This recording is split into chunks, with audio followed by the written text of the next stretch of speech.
WhatsApp ഇനി മുതൽ വിൻഡോസിൽ ലഭിക്കില്ലെന്ന് സൂചന. വെബ് ബ്രൗസർ അടിസ്ഥാനമാക്കി വെബ് റാപ്പർ സംവിധാനമാണ് വാട്സ്ആപ്പ് അവതരിപ്പിക്കുകയെന്ന് റിപ്പോർട്ട്.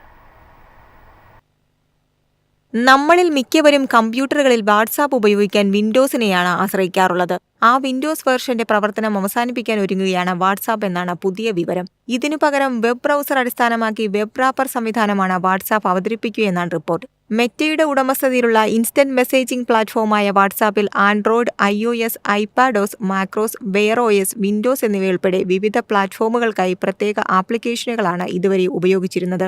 ഇതിന് ഒരു മാറ്റം വരുത്താനാണ് മെറ്റ ഇപ്പോൾ നേറ്റീവ് വിൻഡോസ് ആപ്പ് ഉപയോഗിച്ച് വെബ് റാപ്പർ സംവിധാനത്തിലേക്ക് വാട്സാപ്പ് തിരിയുന്നത് എന്നാണ് റിപ്പോർട്ട്. മൈക്രോസോഫ്റ്റ് സ്റ്റോറിൽ ഡൗൺലോഡ് ചെയ്യാൻ കഴിയുന്ന ആപ്പിന്റെ നിലവിലെ പതിപ്പിൽ നിന്ന് ഇതുവരെ വ്യത്യസ്തമായിരിക്കും പുതിയ വാട്സാപ്പ് വെബ് റാപ്പർ പതിപ്പ്. വാട്സാപ്പ് ഇനി മുതൽ വെബ് റാപ്പർ സാങ്കേതികവിദ്യ ഉപയോഗിച്ചായിരിക്കും വിൻഡോസ് കമ്പ്യൂട്ടറുകളിൽ ലഭ്യമാവുക. ഒരു ആപ്ലിക്കേഷനായി പ്രവർത്തിക്കുന്നതിന് പകരം വാട്സാപ്പ് വെബ് ബ്രൗസർ വഴി പ്രവർത്തിക്കുന്ന സംവിധാനമാണിത്. ഈ മാറ്റം കുറേയേറെ ഉപഭോക്താക്കളെ ബാധിക്കുകയും നിലവിലെ വിൻഡോസ് ആപ്പ് ഉപയോക്താക്കൾക്ക് ലഭ്യമായിക്കൊണ്ടിരിക്കുന്ന ഫീച്ചറുകൾ നഷ്ടമാകുമോ എന്ന ആശങ്കയും ഉയർത്തുന്നുണ്ട്.